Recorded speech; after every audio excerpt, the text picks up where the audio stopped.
the Be The Push podcast. My name's Jack Ferguson, and I'm here to bring you the best minds in small business and entrepreneurship. Through these conversations, I want to provide you with actionable advice that helps you take the next step in your business journey. The show notes for the episodes can be found at bethepush.com/podcast, and then just click on the relevant episode link. Let's get started.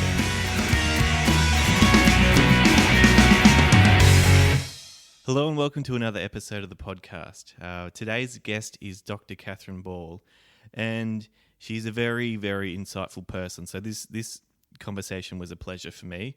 We've talked about a whole range of things that I wasn't really expecting, but it turned out really well, including diversity. We talked about the 3D printing of organs. We've talked about drones and about all the things they can be used for that are good, but also some of the challenges with them.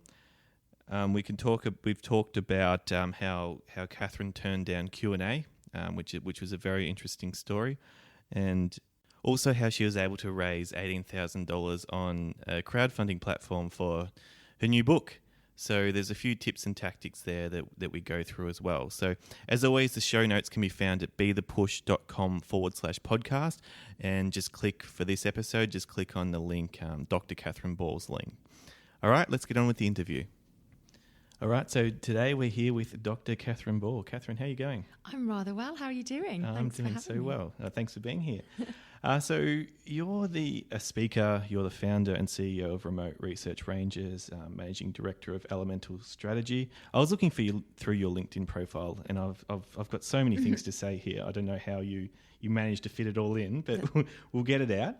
Council member of Queensland's Futures Institute, member of the Digital Transformation Task Force, TEDx speaker, and Queensland Telstra Businesswoman of the Year in 2015. That's a lot of stuff. My crown is slipping. We have the Queensland finals in about 3 weeks. Oh. So I'm just going to be a washed up diva after that, really. No, don't say that. But I've noticed an accent. Where does that hail from? Can you guess? I like to try and test people. Somewhere in Europe. Somewhere in Europe, true. Yeah. The UK? Possibly, yes. Yes, the UK. England, yes, England. Well done. Yep. This is the tricky one. Yeah, I'll probably get this one wrong.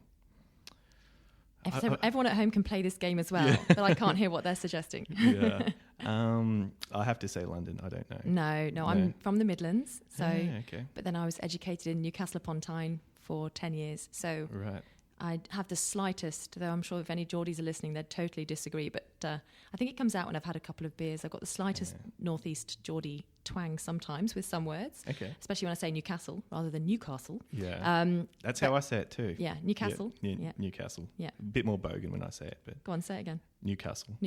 You see, I always get thrown by the fact that there's a lot of places that are called the same between England and Australia. So when I was in Western Australia and they were working out of Exmouth, I called it Exmouth for like the first 3 or 4 months. I was like, this is Exmouth. It's Exmouth. I'm like, no, Exmouth. Exmouth. It took me a while to rewire my brain. So born in Coventry, which is the land of Lady Godiva. Right. And then brought up in Nuneaton, which is the land of George Eliot. So quite a few feisty females in my location history, to be said. Okay. So where did you go to university, did you say? Newcastle upon Tyne. Okay. In the northeast, bachelor's and PhD. Cool. Yeah. And then I noticed your first job, which your LinkedIn tells me your first job was at a rugby club.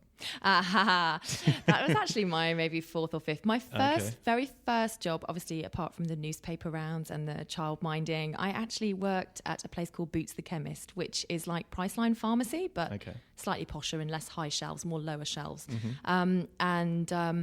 Then I worked on the pharmacy there, and I worked on the beauty counters there. But about 2 months after getting that job, I started working at Domino's Pizza. Oh, right. So I was a pizza maker, not a deliverer. Yep.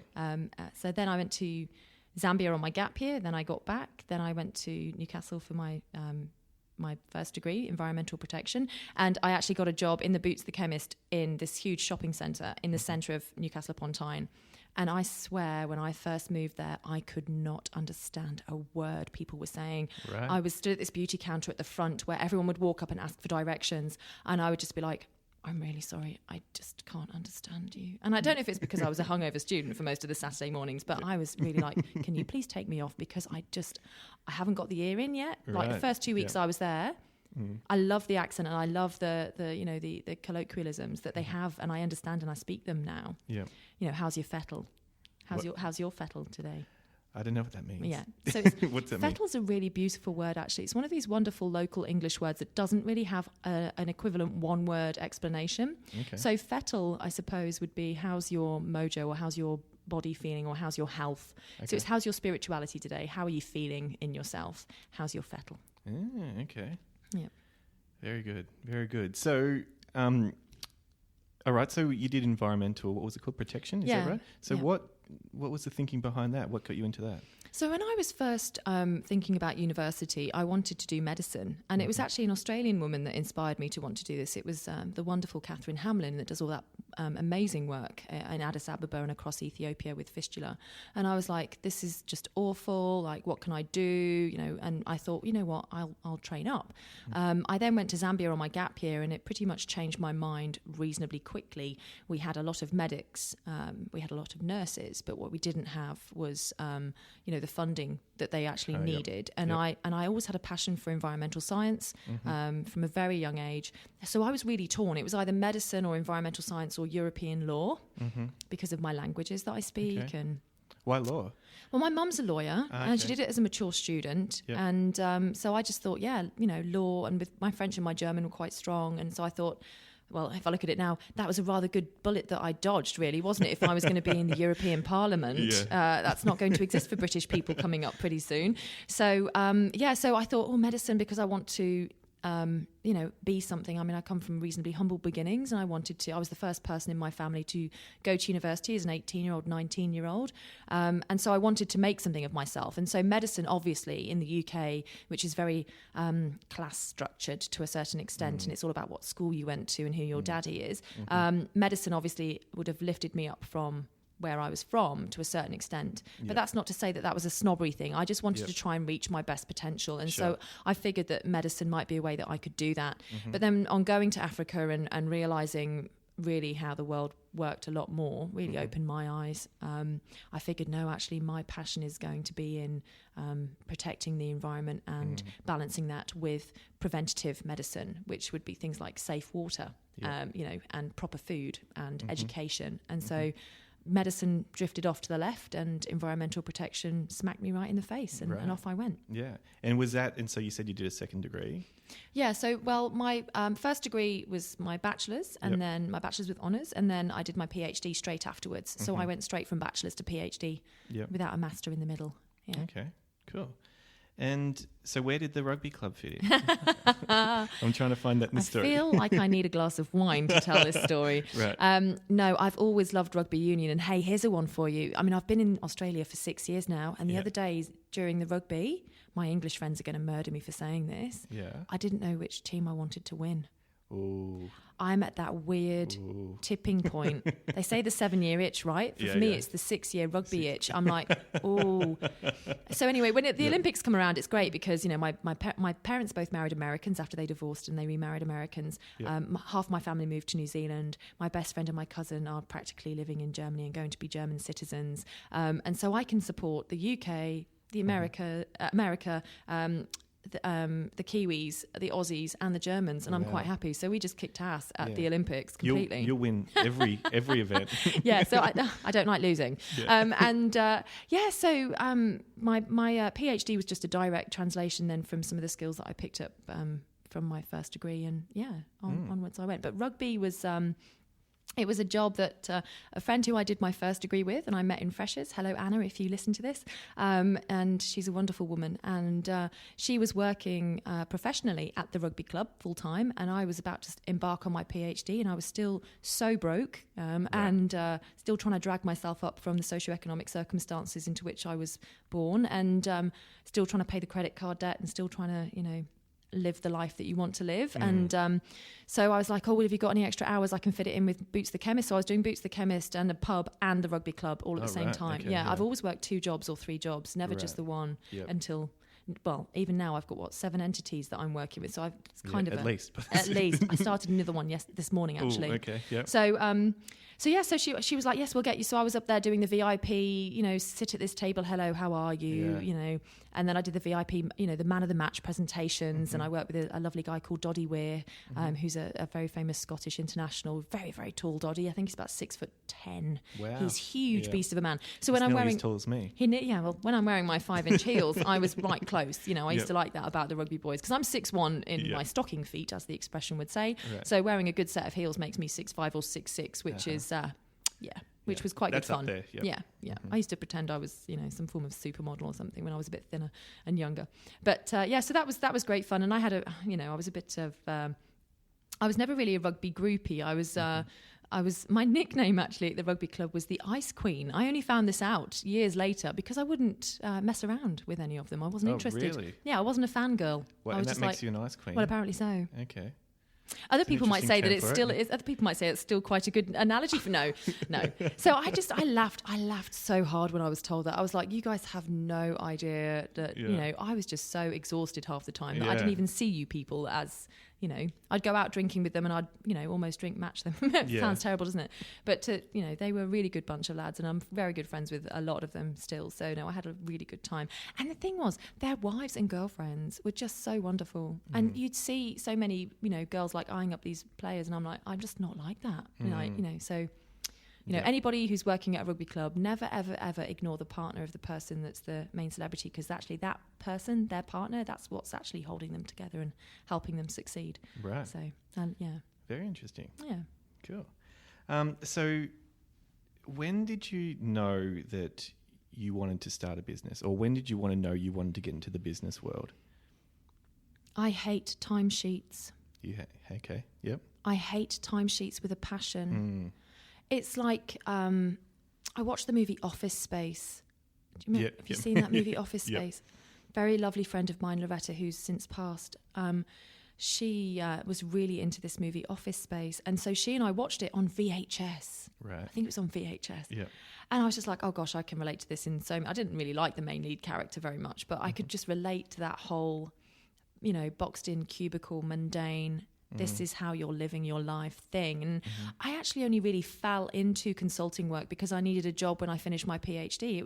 I've always had a bit of side hustle on. I've been a trustee of a charity now for 14 years. I've always had other things going on other than my job. Yep. My job was just the thing that was paying me, that enabled me to do those other things. Sure. Yep. So I guess for me, I always wanted to be free of that. And it was only when I really started experiencing the corporate life of timesheet, especially when the GFC hit in the UK, it triggered me to move to Australia to look for, so I was employed over here, but on the back of everything tightening up in London. Yep. And that's why you came over here, was it? That's why I came over here back in 2010. Yep. I'd never intended to move to Australia at all, actually. And I thought, well, you know what?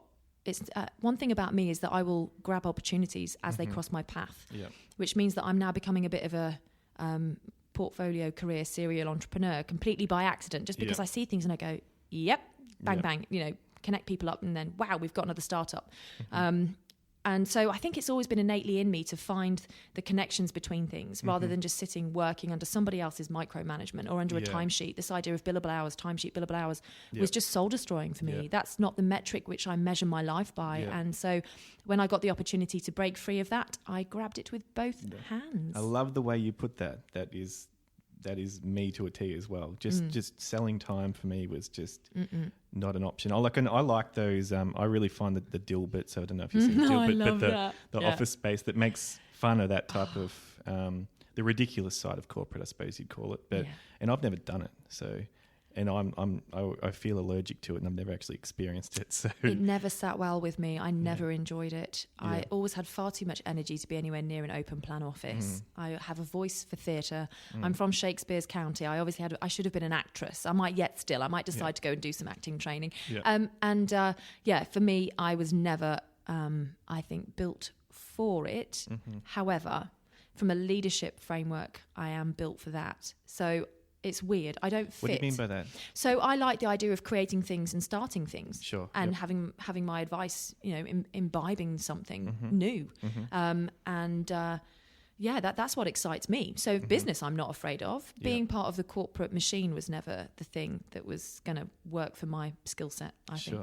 So with so many things on, how do you think about your day? How do you think about your week? How do you think about your month? Because I don't. I look at your what you're involved in, and I just think I would have no idea how to prioritize. I've got to that point, that terrible, terrible point of self-employment where I need a really good EA. Okay, yep. And I actually am also at that terrible, terrible point where I've got too much stuff going on to slow down, to tell anyone else how to help me. Gotcha, yeah. So I'm sure there's a few people out there that can relate to this. So if anyone has any good ideas, please do let me know. Yeah. I also am dealing with a lot of really sensitive and confidential information. Yep. So I can't offshore it. I can't go to a virtual assistant. I can't just say, can you book this into... Because I might as well do it myself. I'm working really long hours at the moment, and I'm actually trying to make sure that I carve out a bit more refreshment time. So I've started doing things like exercising every morning with friends. So they turn up at my house. So I have to be out of bed. Because I have a friend turning up, so I'm trying to force myself into some daily exercise and things like that. Before I was working stupid overtime. Like I'd be working 16, 18-hour days because I'd be starting when the US would come on, I'd come online at 5 a.m. so I could talk to the US. This is when I was in Western Australia. Then I'd continue until 7 or 8 o'clock at night when the UK kicked in so I could speak to them before I went home. Or I'd be at home. I remember literally falling asleep once on a teleconference when I'd had my first teleconference at 5 a.m. in the office. And the last teleconference was at 11 o'clock at night. And I had my phone balanced on my collarbone as I was having this conversation. I fell asleep. Wow. They didn't know. They didn't know I'd fallen asleep. I woke up at one point. Blah, blah, blah. Have you thought about this? La, la, la. And I was thinking, are they going to call me on it? Yeah. They didn't call me on it. Oh, wow. But so finding space for myself rather than finding how to prioritize other things is probably actually what I'm trying to prioritize at the moment. I've actually learned a lot in the last 10 months of being independent. So before I was like, this is my idea, my this, my brief, my, because I was like, I've got to protect my ideas. I've got to really be very focused. I need to know what I want to do. And now I'm like, right, collaborate. Right, okay. So I've actually started evolving my own business methodology to actually forming really strong partnerships with people. Okay. So the businesses that I'm running now are operating in partnership with other people. Yep. So sharing that burden but getting twice the brain power, that is really getting very exciting. So literally, last week I was in Noosa for the Commonwealth Bank Women in Focus get together, which I really highly recommend. And I met a woman there, and I introduced her to another woman here in Brisbane, and the three of us had our first business meeting on Monday. We did our prototype yesterday, and we're ready to finalise the business model on Friday. Wow. So in 5 days, we have created a startup. And I love that. Yeah. Because they're both as passionate about it as I am, and maybe even more so. Yeah, that's awesome. Yeah. Did you struggle to start sharing the burden or sharing the load? Yes. Yeah, I think I would too. Yeah. So how did you go about that?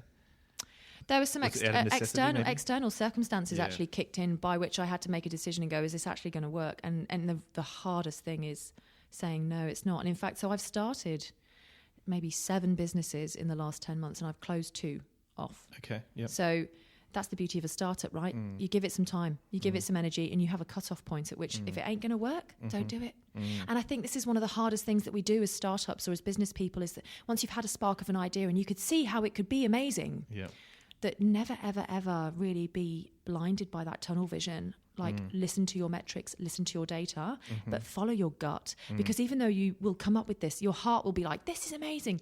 Your gut, actually, I got a phone call to go on Q&A about a month ago. Oh, really?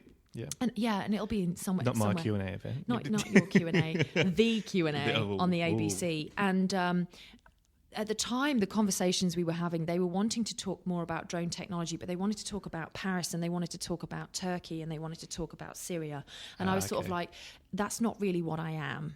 And in fact, that's completely away from the kind of drone technology, drones for good, humanitarian and environmental protection work with drones that I do.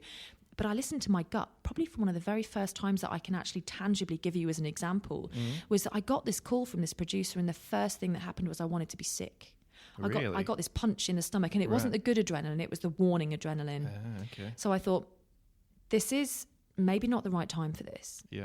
And that's okay too, because there's a great Northeast expression, which is what's for you won't pass you by. Yeah. And so if you wait for those opportunities to knock twice or knock 3 times before you answer them, sometimes that's what I'm trying to do at the moment, is listen to my gut a lot more. So I don't want to say I don't want to do the Q&A, but it has to be appropriate to the things that I can actually add value to in the conversation. There's no point in me sitting there and saying, oh, that's very interesting, and I would wonder how that might turn out, because that's just a waste of air, right? You want to have an opinion if you go on a program like that. Oh, sure. So, it's very bold to say no. I'm quite impressed. I would just, whatever it was, I'd probably just be like, yep, sign me up. Yeah, well, my initial conversation, well, of course, you never say no at the start, do you? You say you're very interested in everything and very humbled. And it was Virginia Trioli who put me forward to it, because I met her on a panel that I did down in Melbourne, and she and I got on like a house on fire, and she and I disagreed with each other, and really it was wonderful conversation. Wow. And so I was really looking forward to having that energy with her, because we really bounce off each other incredibly well. And it was because she was presenting those 2 weeks, but they replaced me with Gillian Triggs, the Human Rights Commissioner. So I think that was more appropriate, because it was unfortunately that day where they had the Four Corners report on the Dondale Detention Centre. Oh, okay. And so really my presence on that panel was completely inappropriate when it came to knowing that was how that was going to roll. And Gillian Triggs was obviously much more appropriate for that than me. Gotcha. So you've mentioned drones, but and we'll talk about that now if you like. But that you don't like the word drones, do you? Why is that? I don't, because for me, I don't know if it's maybe it's a bit of Star Trek Next Generation with the Borg. Everyone in there's a drone, right? They're all mindless. The whole idea of drones from the bees, they're all pre-programmed. I wouldn't want to call a bee mindless, because I think bees are amazing, but they're pre-programmed to do a certain thing in life, and that's it. They never venture from their path that they're told what to do. The NASA program Ikana, which was beautifully done in the early 2000s, and Ikana is a Choctaw Native American word meaning something that's intelligent. I thought, these things are really intelligent technology. So unfortunately, the word drone has such a bad PR rep as well from the military side of things. So I sometimes have to clarify with people what it is that I actually do, which is never go anywhere near any of that side of it. I'm very much interested in this from a science, humanitarian and data perspective. The data for me is the thing that's very exciting, and the information that you can get from that data and how you can increase, the safety of your operations, and how you can record culture or tell stories or film things from a different perspective that we could never do a few years ago. That's what gets me very excited about drone technology. But the word itself is just... it's one of these things, we either need to get rid of it or we need to reclaim it. And the only other alternatives are acronyms. And there's nothing more divisive that you could do to people than is to start using acronyms, because at worst it makes it look like you're calling them stupid, and at best you're using acronyms that might mean something else or just disenfranchise people on a general level anyway. So let's start a new word for drone. Maybe it is Ikana. Maybe we go back to Ikana. But that's more than one syllable, right? So drone's just easy to say. Yeah, it's so digestible, the word. You can just hear it and you're like, boom. I sat next to this wonderful MP from Pakistan at a parliamentary lunch a while ago, and she asked me what I did, and I said, stay with me. I work with drone technology, but I work with drones for good. I work with drones for agricultural surveys. I don't work with drones from a military perspective. And she and I had a really good moment there about, trying to convey that message of drone technology without that immediate military connotation attached to it. So why don't you tell us what exactly it is you do with I'm going to use the word drones, I hope you don't mind. Let's just use it, because then it saves the acronyms. That's fine. For the ethical geoethics, I believe you call it, and the environmental work you're doing. Do you want to just tell us about that? Yeah, so when I was working as a consultant, I was in charge of a national business line looking at using drone technology to revolutionise how we worked on engineering and environmental monitoring projects for major clients across Australia and New Zealand and Asia Pacific. And we were trying to bolster some of the global people that were getting involved with that from our company as well.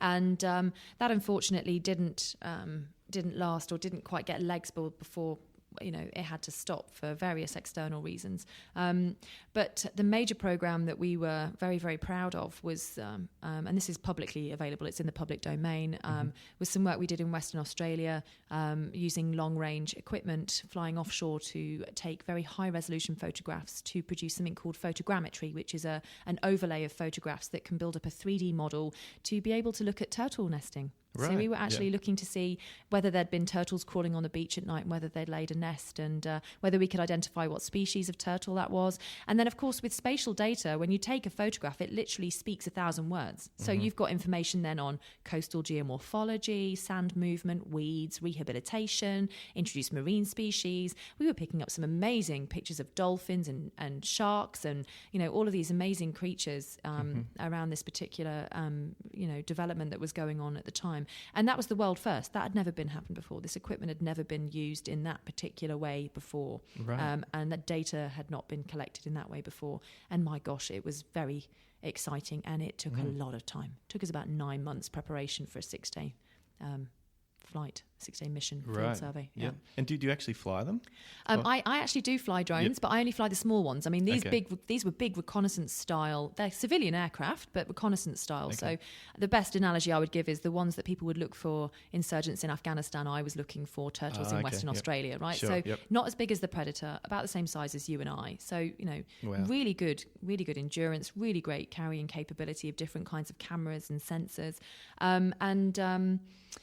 So we were able to produce something that no one had done before, which was great. But unfortunately, because we were so isolated and outside of the academic paradigm, and because we didn't produce any papers from it, I was left with this wonderful example and waiting for everyone else to catch up, really. And so that was 4 years ago that we did that work. Wow. And I've still not seen anything that actually matches it globally, to be honest. Right. I like to find things and celebrate them. So I'm not wanting anything from an ego. Yeah. This was like, we tried something and my gosh, it really, really worked. Yeah. What can we learn from this? How can we spread this across industry and, really, really lead the thing? So I fly the little ones. I fly the Phantom 3.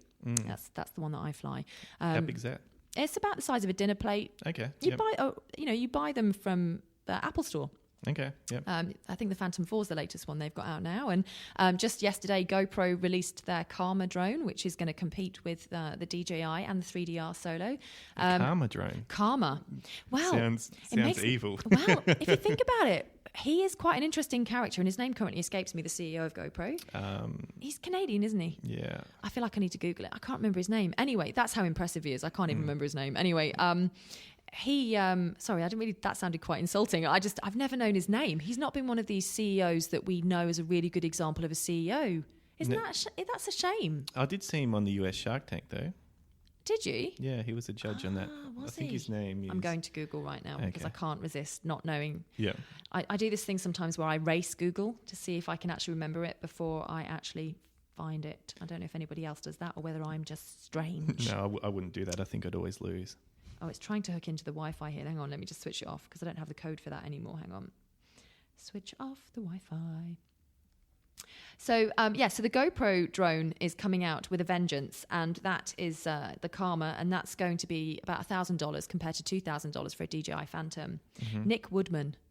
Okay. I almost said Michael Woodman, so I wasn't that far. Oh, he's American.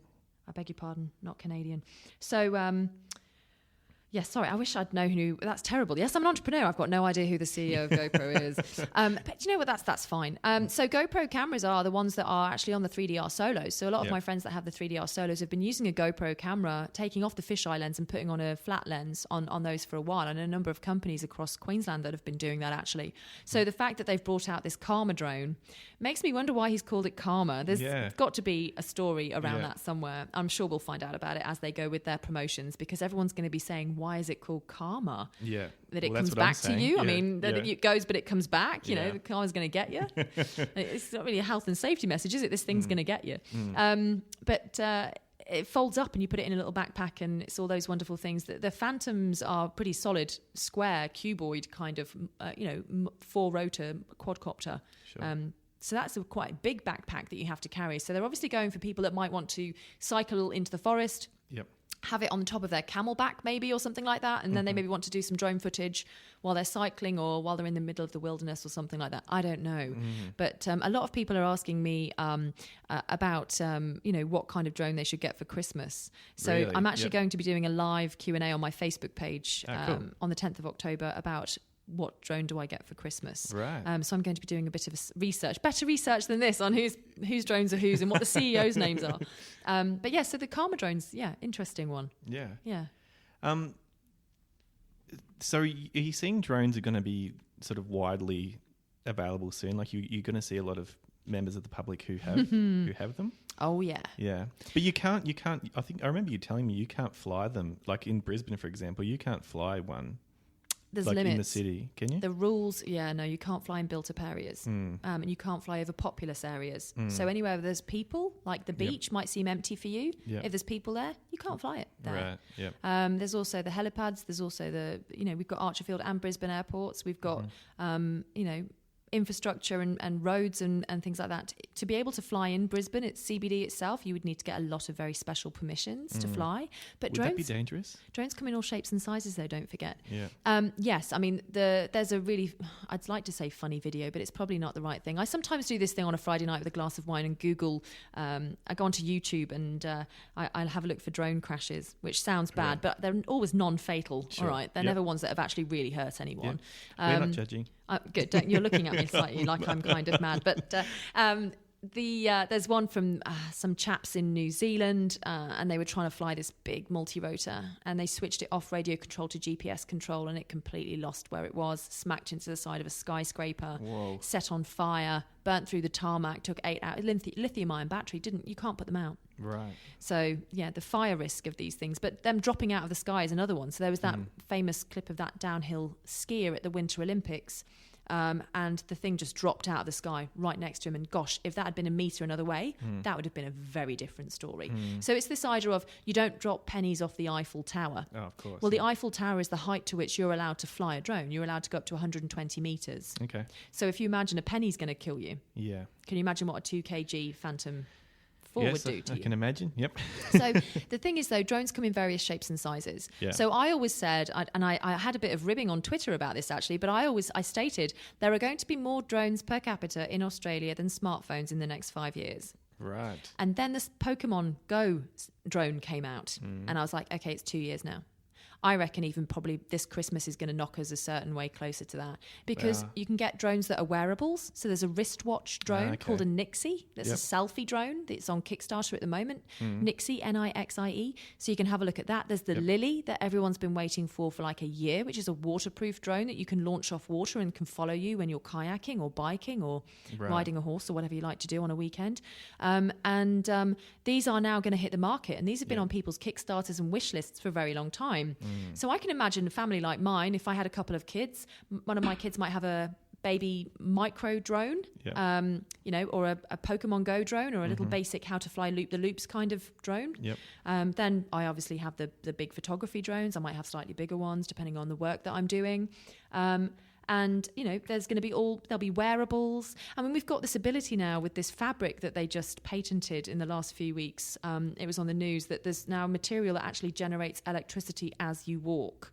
So I'm waiting for the Chanel, Versace, Sass & Bide jacket with the self-charging capability of your phone in your pocket, or your wearable brooch drone that you use as a selfie drone. I mean, this is something that is coming. And this is why we need designers, and we need art, and we need creativity around this technology. Otherwise, it's just fugly, it's just really nasty looking stuff. It needs to be a lot better looking. So, and people are going to get them mainly like from a consumer point of view for filming themselves. Is that what you're saying? Well, look at the selfie stick. Yeah. Whoever thought a selfie stick would be a thing? Whoever thought that would be a thing? Yeah.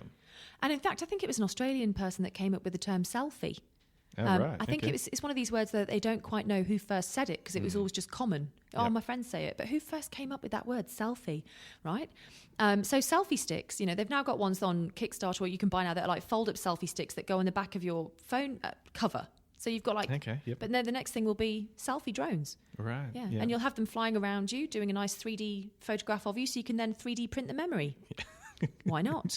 Brilliant. This is all totally feasible. Yeah. But this is like, when you say the future, this is something you and I could actually go and do tomorrow. Really? If we really wanted to. Wow. We could go and photogrammetry ourselves with a drone going around our heads and 3D print it. Wow. I don't know what the resolution would be, but we could physically do that. Yeah. So this is the thing for me, is that a lot of these technologies already exist.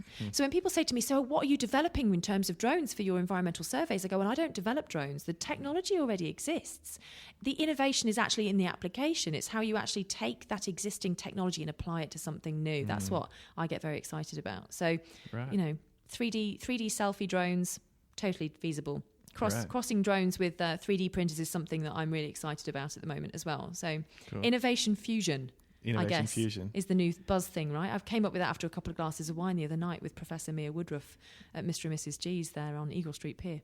So we're looking at taking 3D printers out into remote, regional and lower socioeconomic schools, having kids design their own printables. And one of the things they can print is drones. And you can now 3D print flexible materials. So you can 3D print wearable drones. Yep. And so that's incredible. The idea of vocational qualifications coming out of precision engineering and microengineering and 3D printing is absolutely huge for Australia. And actually, we're leading it here in Queensland. So I think QUT and their bio printing is huge. Mia's doing a great job. And then we've also got the metal printers and the design and fashion and 3D art printers down at Griffith University on the Gold Coast as well. So we have a huge capability here in Queensland to do this kind of innovation fusion. Right. So why did you? How did you come up with the term innovation fusion? Well, I did say I had a couple of glasses of wine. I heard the wine part, but well, it reminded me once of. I was living in Thailand for my year in industry in the year 2000. I was actually over there looking for new banana species, so we could actually register the genomes to prevent biopiracy of the genetic assets in Thailand, and. Bananas and plantains are 70% of the world's carbohydrate consumption, and they are all normally clones of each other. They're all genetically identical. So you get one disease, it just takes out your whole crop. Oh, right. Because they don't have any inbuilt resistance at all, no diversity in their genetics to allow them to have any resistance to disease. If it takes out one, it takes them all out, basically. So you look to register the genetic stock so that you've got some diversity in your back pocket if you want it, without some multinational registering the genome, so you can't use them if it's your natural asset. So I remember my mum coming over for a visit to Thailand, and I took her to a fusion food restaurant, which was very big in the late 90s, early 2000s. And we went for a Thai curry, and instead of noodles, it had pasta in it. So it was like a red Thai curry with fusilli. Good. It was all right. Yeah. Well, if you think about it, pasta are noodles are pasta. But it was the fact that it was fusilli and penny pasta inside a Thai curry. Though, as a student, I used to make that stuff quite a lot. Because you want a bit of curry with pasta? Yeah, it kind of goes. Just do it, so innovation fusion is the fusion food of new tech, I guess. So how you take two different, what seem to be completely disparate streams of innovation or technology, and how when you cross them over, you actually get something that you weren't expecting to see. So with Mia's work, for example, at QUT, and Mia Woodruff is a huge hero of mine. I have a lot of respect for that woman. Her work looking at 3D printing biomaterials, so bones. Eventually we'll get to the point where we can 3D print organs. So people who need replacement organs can actually grow and 3D print their own organs using their own cells, so they won't need anti-rejection drugs. That would be amazing. It's amazing, right? So who would ever thought you could get organ transplantation and 3D printing together? Well, you can, and it's going to happen. It's going to happen in our lifetime. We're going to see this happen, which is just magnificent. And in fact, they've got this new campaign that Mia's just launched with Dimity Dornan, who's another Telstra businesswoman winner. Again, Dimity is an amazing woman, and a great asset to this state, actually, and to this country. And she's doing a lot of work with Hear and Say, which was the company, the charity company that she started up for kids that were born deaf. And they're looking now at doing something called Future Hear. So Hear, H-E-A-R. So Future Hear. And in fact, you can find them on Twitter. And they've just launched, just this week, a crowdfunding campaign. And what they're wanting to do is 3D print human ear. So kids that are born with microtia, which is this medical condition where they have maybe not a fully formed ear or no ear at all, you can actually 3D print. First of all, they're looking at prosthetics. Then they're actually looking at 3D printing tissue. So actually 3D printing an ear. I don't know if you remember from a few years ago where they grew that ear on the back of the mouse. Yeah, I do remember that. Don't need the mouse anymore. Yeah, that's good. You can just 3D. I'm happy about that as well. You don't need a mouse anymore. You can just 3D print you can 3D print the biostructure, and then you can label that with cells that will grow, and they can be from your own cell stock. So you don't need anti-rejection drugs.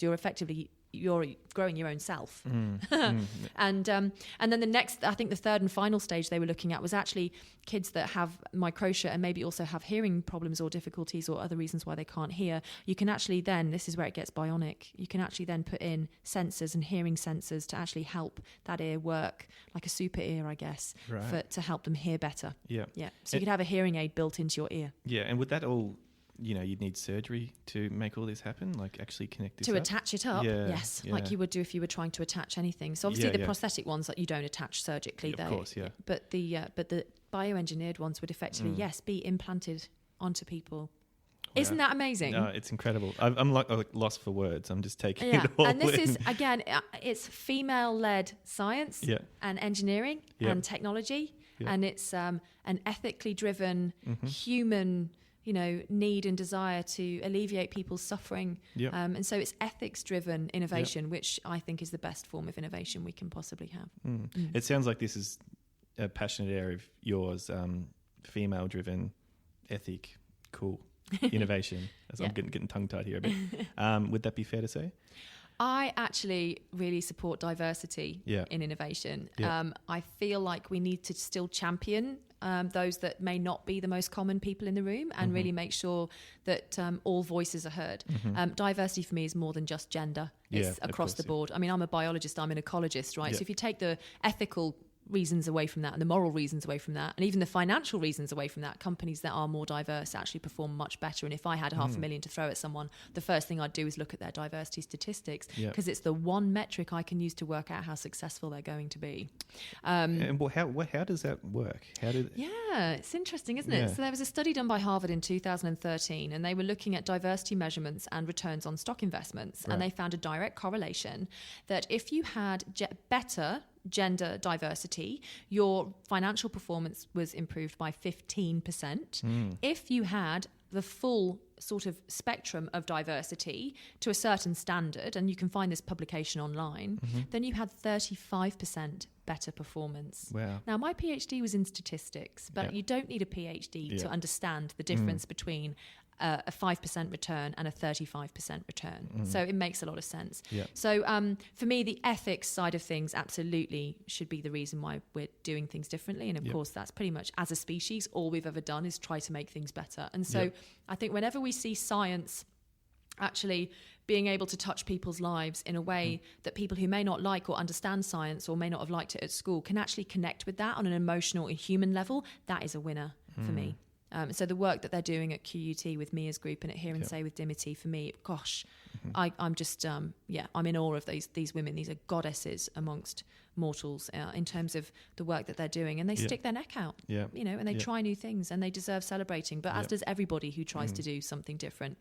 Yeah, I think I'm always conscious to bring up the commercial side of it because that just gives it so much, so many legs, I think, It's hard, like if it's better for the company, if it's better for the economy, it makes it a lot easier conversation to have. Wow, there was a bit of a joke going on around the global financial crisis that if it had been Lehman sisters and not Lehman brothers, we wouldn't have actually had the problem.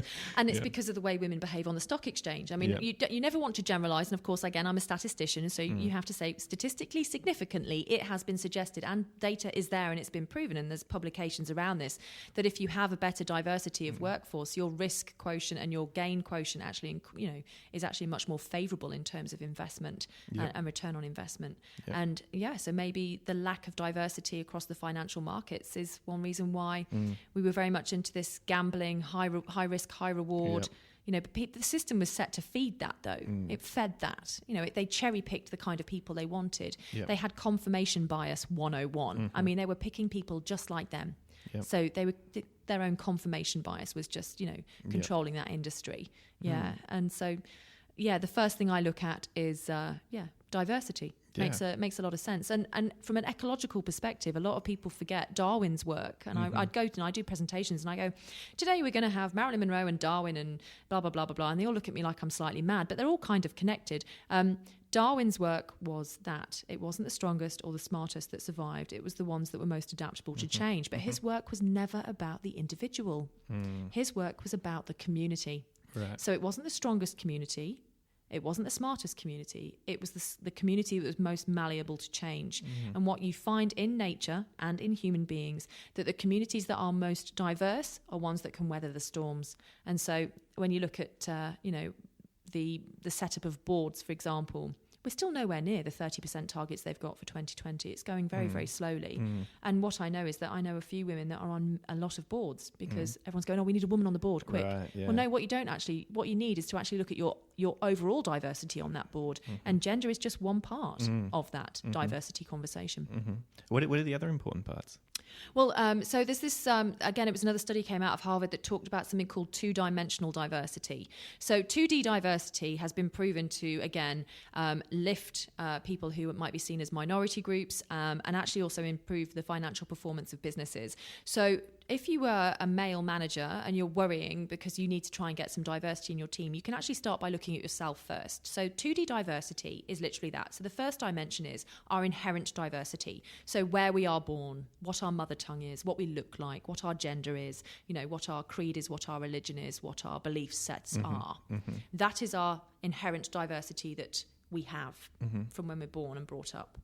The second part of that is our learned diversity. And this is the advice I give to a lot of male managers and male leaders, in that you can actually increase your diversity by experiencing life a bit better. You can travel a lot more. You can learn new languages. You can throw yourself out of your comfort zone. You can, do voluntary work. You can broaden your horizons. So you're not just fully focused on your job, but you're doing lots of different things.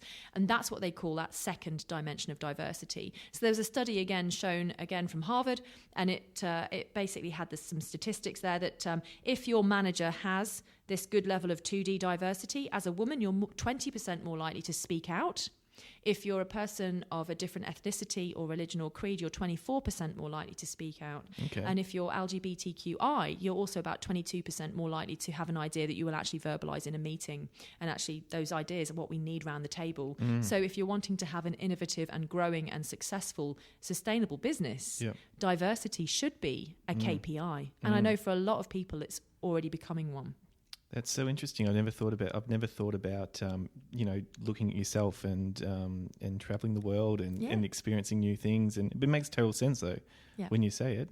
Yeah. It's exposing yourself to a whole range of new things. And I don't just mean travelling with your Australian friends and drinking Australian beer when you're on holiday. The idea that you can throw yourself and make sure you do voluntary work and, throw yourself onto a local culture and learn the local language and make friends with local university students and really use that time.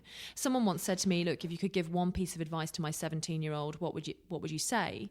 And my answer was travel, travel, travel, travel, travel, travel, travel, travel, travel, travel, because you can never travel too much, have too many good friends, or, have too many drones. Sure. Awesome. So now we have to talk about the Gumption Trigger, which is a new project that you're on, which I am interested in. I backed myself. Yes. I've got so many questions about it, but first tell us what it is. So I recently went onto Urban Dictionary and I created it, so it exists as a term. Oh, really? Gumption trigger. Yep. So a gumption trigger is the thing that you pull to get your grit together.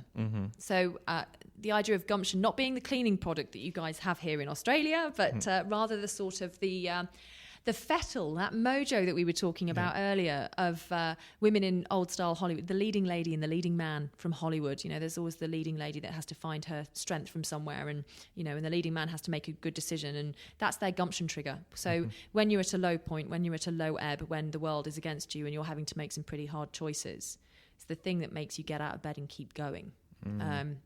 A lot of us don't know where that comes from. A lot of us, I think, in our lives can say, I don't know how I got through that.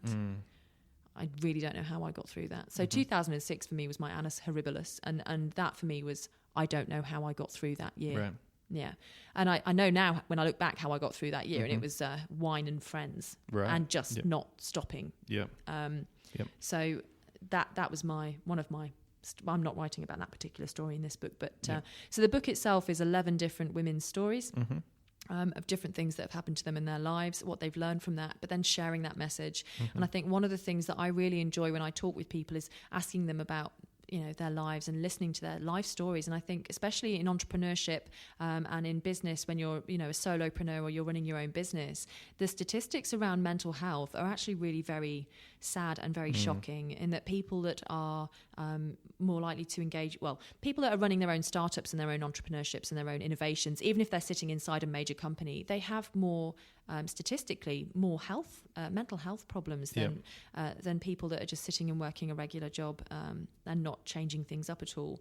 And I understand why, because to try and do something new means that you put yourself into a very vulnerable position, and that for some people can really not be a very comfortable place, and for others they feed off of their own vulnerability in a wonderful self-priming kind of way. And so when we came together as a group, and I said, look, the Telstra Awards are winding up, I need to have a swan song, I need to leave a legacy, I need to use this last bit of spotlight that I could possibly use, the connections that I've made from the last 11 months, and I need to leave the community with something tangible rather than she came, she saw, she conquered. I want to leave something behind, and these women were just like, yes. Oh gosh. And the thing was, when you share your stories about how low things were and how fine things can be, we decided that the metric for success is if it helps one person get through the night, it's a flying success. As it is, it's going to be a really interesting book for men and women to learn about stories of strength and survival and tenacity and sagacity and all these wonderful words that I've been learning the meanings of while we've been writing this book. And so we will launch that probably the first week of December, and we'll organise a major launch will be here in Brisbane, and there'll be one down in Melbourne, possibly one in Sydney. I'm looking for sponsors for the launch locations and launch parties at the moment. Okay. But the idea is that eventually, once we've got enough copies sold, if someone emails me and says, look, I don't have any money, I'm doing a startup, can I get a copy? Hopefully by the time we've got into production and we've got enough sold, then my ideal would be that no one is without a copy of it if they want a copy of it. So that's the kind of, we're running it as it's a for-profit with purpose, because it's just easier to do it that way. But if we do start making money off it, we've already got the charities lined up that are going to benefit from that. So. And just from our earlier conversation, I'm imagining this was you guys getting together with a few glasses of wine, and that's how. Am I sounding like an alcoholic? Not at all. I'm just picturing the scene where it was born, I suppose. How did it even start? I don't actually even know. I'm trying to remember. It was, there's this wonderful woman, Gail, who's a brilliant business mind here in Brisbane as well, and her sister were some of the first people to come on board. And I think I was mooting the idea with her, and she was like, yeah, let's just do it. And I'm like, yeah, okay, let's just do it. Is that easy? Yeah. And then, it's like, starting a business in a week, right? If you decide to do something, you do it. Yeah. Like being a completer finisher, start it, finish it. But I imagine putting yourself out there is hard, though. I mean, like I'm imagining the type of stories that you're going to have and not. Yes, there's vulnerabilities there. Yeah. There are. And again, it's about sharing those experiences and sharing those stories to help somebody else who might be going through similar things to actually realise they can get through it. And sometimes no is a complete sentence, and sometimes closing the doors on things are what you need to do. And sometimes things don't work, but that's not the end of the world. And if someone cuts ties with you, you need to remember to cut ties with them. All of these wonderful lessons that we've learned as a collective. And we're just hoping that will, pique people's interest. We've already got a number of corporates that are interested in pre-purchasing quite a few thousand copies, so hopefully we'll make the bestsellers list. Right. And so can you give us a little sneak peek of any of the stories?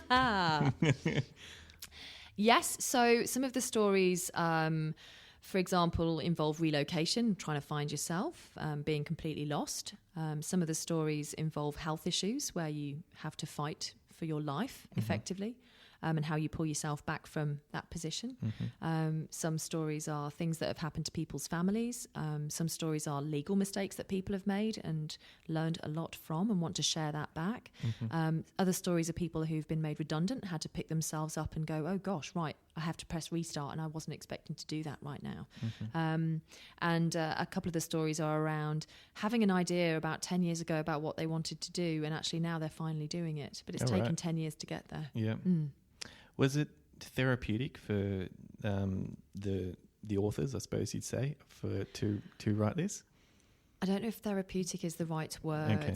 Is authors the right word? I don't know if authors is the right word. I don't know that I want to speak for the other people involved in the project, but for one or two of us that I'm sure I can speak for, the process of it actually was it raked up a few coals. Right.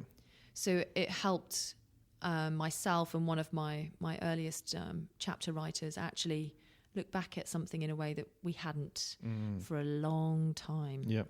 And actually realize it's beautiful when you look back sometimes. And I believe in this thing, you should look back, but don't get fixated on it, right? Don't trip over something that's behind you, but mirror, signal, maneuver is how you turn a corner, right? You literally have to just check back on yourself, tell everyone where you're going, and then just do it, right? Yep. So looking back was, I don't know if cathartic is even the right word either. I think some things have been re-raked up for a few of us, and we've been talking to each other a lot about that process. So we've got this little gumption trigger tribe now going on, which is fantastic. Our plans for the next books will be this one is all women purely by chance that it was all the women that I was talking to. I do have a number of men that will be involved in a book for men and also one for adolescents. So if this measures as a success, then we will look to produce a book to help men's health with entrepreneurialism and new businesses and things. They are effectively business books, but they're based on the human side of business. And then the one for adolescents really again will be around mental health and story sharing, but again with a framework and a positive reference around it. The adolescent book I'm going to be very careful with and partner up with an appropriate mental health organisation. One person who I've already mentioned do it briefly, and he hasn't promised me anything, but I'll give him a plug just now, is the wonderful Michael Knight from Peer Power, who does some amazing suicide prevention work with young people across Australia and especially across Queensland. So he's a god amongst mortals, that man. He's doing a really good job. Amazing. And he doesn't have a car called Kit, though I keep asking him if his car, Michael Knight, Night Rider? Yeah. What's your car called? No. And we'll link to all these people in the show notes that people can follow up with that. Okay, where do I want to go? I ask this every podcast, and the podcast is about helping people take the next step, and we're kind of this is a perfect segue into it. But do you? I mean, when I see your TEDx talk, I've seen you talk before. You're very confident. Do you have challenges with self-doubt still? I am absolutely introverted. People think I'm an Really? extrovert. Oh gosh, No way. Way. Really? Never judge a book by its cover. Okay. Jack. Okay. There are techniques that people can use to help increase their confidence. Yeah. Like I say, I was almost an actress, right? So I've obviously got this knack for being able to tell a story. I've got better at it, but I still tell you, when I'm about to go on stage, I get that kick, that, the adrenaline. And I go, I'm about to fall over, or I need a sip of water. Just need a sip of water, please. I do get that. Okay. I get the dry mouth. I get, all of that stuff. Imposter syndrome is something that has haunted me all of my life. And I don't know if it's because of where I'm from and the fact that maybe people think I might have, expectations beyond my capability or delusions of grandeur. I always worry that, the critics' voices can be really loud. And sometimes our own critics' voices in our own heads are the ones that are the loudest. Yep. I guess I've always just felt the fear and done it anyway. What's to lose, really? Yep. What, I'll embarrass myself? It's not like I've not done that before. I'm really glad Facebook didn't kick in while I was at university. Let's put it that way. So people know me and they know my character, and I am what I am. And one of the things for me really is that if you can stay true to yourself and who you are, you will attract who you attract, and you will repel who you repel. And do you know what? You've got to learn to be all right with that. It's the people that try and make friends with you too quickly. They're the fake ones. They're the ones you've got to watch. People that want stuff from you too fast. People that try and, give you false compliments. They're the people that are more dangerous than those that might say, oh, you might want to try this or try that. I'm still not very good at taking criticism, though. So I won't read the comments after this podcast. Okay. All right. I'm not very good at reading. Don't ever read the comments section. Yeah. Well, I've sent you comments through before from people saying fantastic things about you. So. I almost cried, actually. They were beautiful. Really? Wonderful compliments. Yeah. I still talk to people who say the same thing about how impressed they were with your speaking. So. Oh, I'm really glad. That's wonderful. That's wonderful to hear. You make me all embarrassed. I do want to touch on maybe just the practicalities of the gumption trigger because you actually did raise $18,000 to launch it with a crowdfunding campaign. Yeah. How did you do that? Yeah, it's not bad at all. You know what? It's very difficult to crowdfund. Yeah.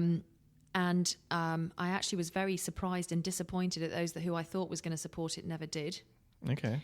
And people that I never thought were going to support it that came completely out of left field, people that I didn't even know were buying VIP tickets left, right and centre.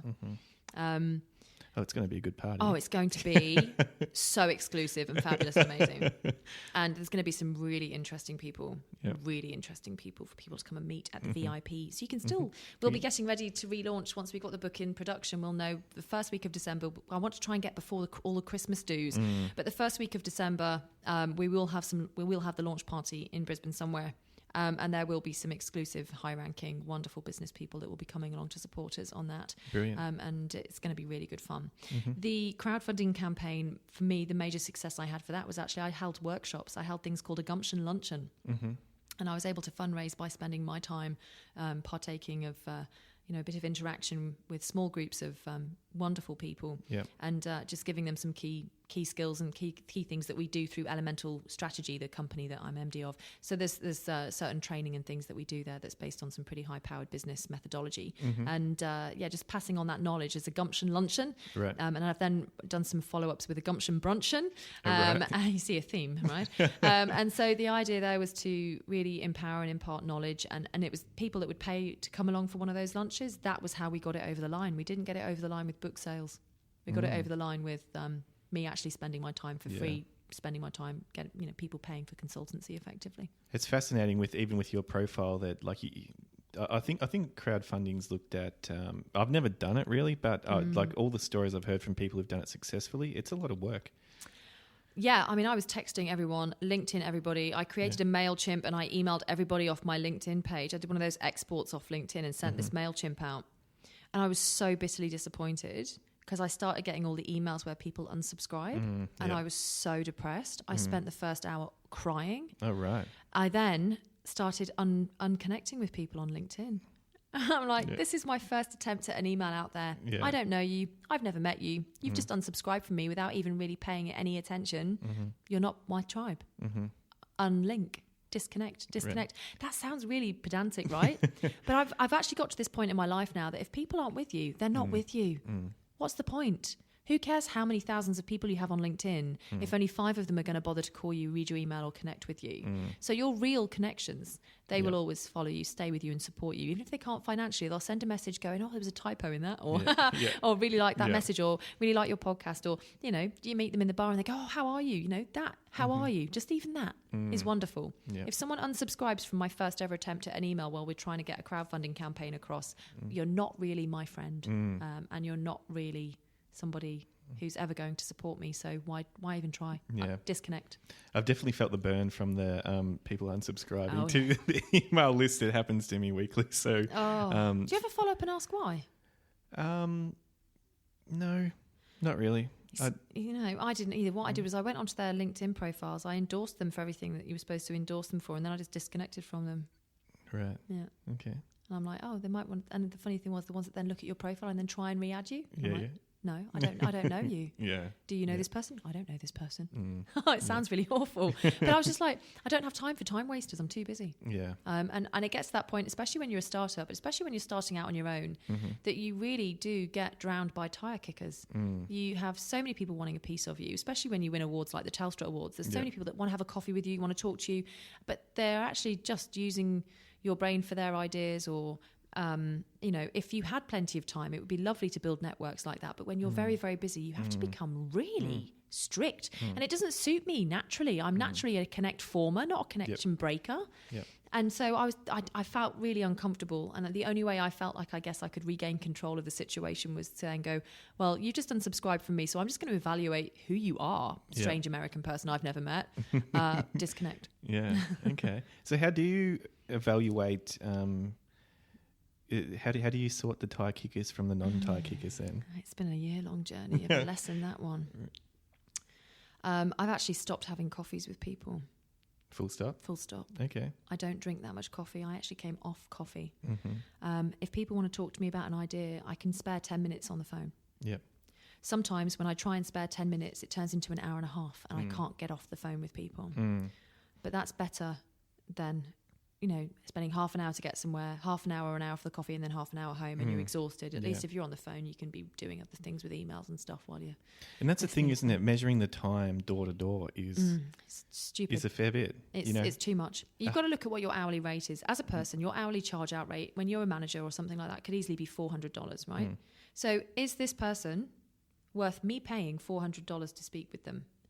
And I try and encourage and engage with a lot of people through a lot of different frameworks. Like I encourage startups. I've started 3 businesses in the last 3 weeks from conversations that I've had with people at dinners or meetings or people that I've already known or met for various reasons. And I will spend time with those people, and I will do charity work, and I will spend time, doing social enterprise and doing all of that stuff. But do I have time to drive for an hour, to have a half an hour coffee with somebody, to drive for an hour? No. Not anymore. And it's really unnatural for me. I actually feel very uncomfortable even discussing this because it's very unnatural for me. I would normally be, connect. But what's happened is my email box and my mobile phone has gone so out of control that I'm taking 3 or 4 weeks to reply to people, which is rude, and people get annoyed with me for it. But I'm literally overwhelmed. So you have to protect yourself from the tire kickers for a self-protection reason, not for any kind of nasty reason, but just because you have no time. Yeah, so you're lucky that I'm here, mate. Normally I'd be what is this? What do you want to talk to me about? But we're very grateful. No, don't be. And I'm very grateful for being here because I prioritise this. This is a great thing for me to be interviewed like this. It's a great experience. I loved everybody that I met at the meetup. Everyone was wonderful. You've got a great community with what you do. And I just, I will support you till the cows come home or you tell me to go away. No, I'm the one embarrassed. It's been amazing, Catherine. Oh, thank you for coming in. Where are some places we can find you? It's a good question. Twitter? Yes, you can find me at Twitter at One Planet Woman, which is my personal major Twitter place. I've also got my own podcast that I'm starting up again. So that's at Dr. Catherine Ball. My husband's just redone my drcatherineball.com. You can also find me, the best place actually probably to interact with me at the moment, other than my Twitter account, is my Facebook page, because I started to do live question and answer sessions. Cool. So I did one the other day, which was great. I've had like 600 views on it, individual views on it since I put it on there.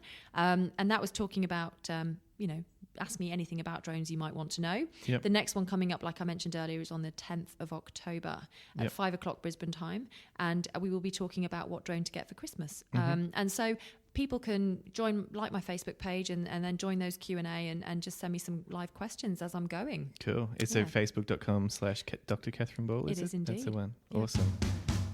Catherine, thanks for being with us. Thank you so much for having me. That was great. I wasn't expecting that conversation to go that way too. Good job.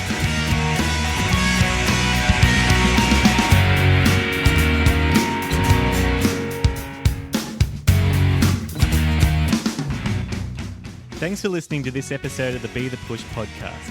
Show notes can be found at bethepush.com/podcast and clicking on the relevant episode link. I appreciate your company and look forward to talking to you again soon.